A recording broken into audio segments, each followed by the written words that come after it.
Startup को लेकर मेरा अपना मानना है कि बिहार के हर घर में एक स्टार्टअप होना चाहिए, और स्टार्टअप नहीं है उसके पीछे सिर्फ एक ही वजह है, पूंजी की अनुपलब्धता।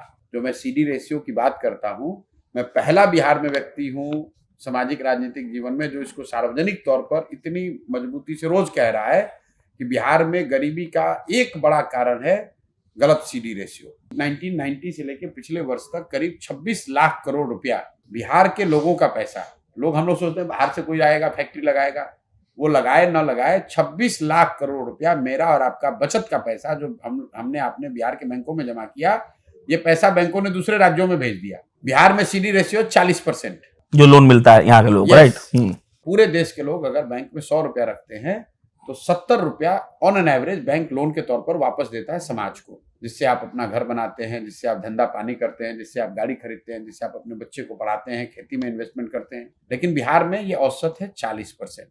अगर एक्चुअल डिसबर्सल का डेटा देखेंगे, यह है सैंक्शन लोन का। मैं एक टेक्निकल बात आपको और ऐड कर देता हूं, ये भी मैंने पहले नहीं बताया क्योंकि बहुत टेक्निकल हो जाता है। 100 रुपया के अगेंस्ट 40 रुपया लोन सैंक्शन हुआ, लेकिन एक्चुअल जो सैंक्शन हुआ उसमें डिसबर्सल डेटा है 13%। मतलब बिहार में जो पैसा एक्चुअली डिसबर्स हुआ वो 13% मिला, मतलब सिर्फ 13% ही मिला। लेकिन आपने लोन लिया, लेकिन अपने बच्चे को कोटा में पढ़ाने के लिए फीस कोटा में भरा। अच्छा। वो पैसा डिसबर्सल तो बिहार में हुआ, करेक्ट, क्योंकि लोन तो आपने लिया, यूज यहाँ नहीं हुआ। यूज हुआ कोटा में, बेंगलोर में, घर आपने नोएडा खरीद लिया, गाड़ी कहीं और खरीद ली, बिजनेस कहीं और कर रहे हैं। इसकी वजह से जो ये 25 लाख करोड़ रुपया से ज्यादा यहाँ से चला गया। तो मैं हमेशा कहता हूँ, लोग कहते हैं पलायन कैसे रोक दोगे। पूरे दुनिया में जो भी 2, 4, 10, 5 माने हुए डेवलपमेंटल इकोनॉमिस्ट हैं, जो इन चीजों को समझते हैं, जो हमारे संपर्क में कुछ लोग हैं, वो बता रहे हैं कि भैया बिहार में अगर पलायन रोकना है तो इसका सीधा फॉर्मूला है, पूंजी और बुद्धि का पलायन रुकेगा तो श्रम का पलायन रुकेगा।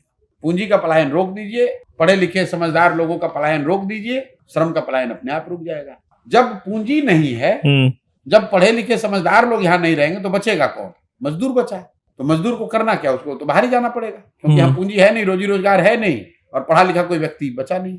जो भी पढ़ लिख गया, समझदार हो गया, कुछ करने की स्थिति में आया, वो बिहार से बाहर चला गया। जो पैसा जिसके पास पूंजी हुई वो बिहार से बाहर इन्वेस्ट कर रहा है। तो यहाँ बचेगा कौन? सिर्फ मजदूर बचेंगे।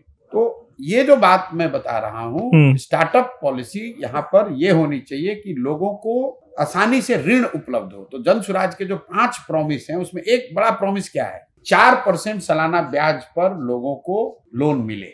क्योंकि बिहार में जो हम लोग की बेसिक फिलॉसफी है कि 15 साल से कम उम्र के बच्चे को पढ़ाई विश्व स्तरीय हो। जब तक सरकारी स्कूल न सुधरे, सरकार ये व्यवस्था करे, कम से कम 5 साल ये अवसर दिया जाए कि आप अपने बच्चे को प्राइवेट स्कूल में भेजिए, फीस सरकार से भरा जाएगा, जब तक सरकारी स्कूल न सुधरे। 15 से 50 वाले जो लोग हैं, जब जिनको स्कूल में आप पढ़ा नहीं सकते हैं, वो तो युवा हो गए, पढ़ के निकल गए, अब उनको सुधारा नहीं जा सकता है, उनको पूंजी उपलब्ध कराया जाए ताकि वो कुछ न कुछ रोजी रोजगार कर सके। 60 से ऊपर के लोगों को, जिनको 400 रुपया सरकार भीख दे रही है, उनको कम से कम 2000 रुपया दिया जाए ताकि वो कुछ अपना जिंदगी डिग्निफाइड तरीके से जी सके। ये 5 जो हमारे प्रॉमिस हैं जन स्वराज के, उसमें ये महत्वपूर्ण इसी फंडामेंटल चीज पे आधारित है कि जिनको पढ़ाना है 15 से कम की उम्र को, उनको इतना अच्छा पढ़ाओ कि वो समाज पर बोझ न बने। जो पढ़ नहीं सकते हैं, पढ़कर निकल गए, उनको हाथ में पूंजी दो ताकि वो कुछ स्वरोजगार कर सके। और जो न पढ़ सकते हैं न रोजगार कर सकते हैं, उनको आर्थिक मदद दो ताकि वो अच्छी जिंदगी जी सके।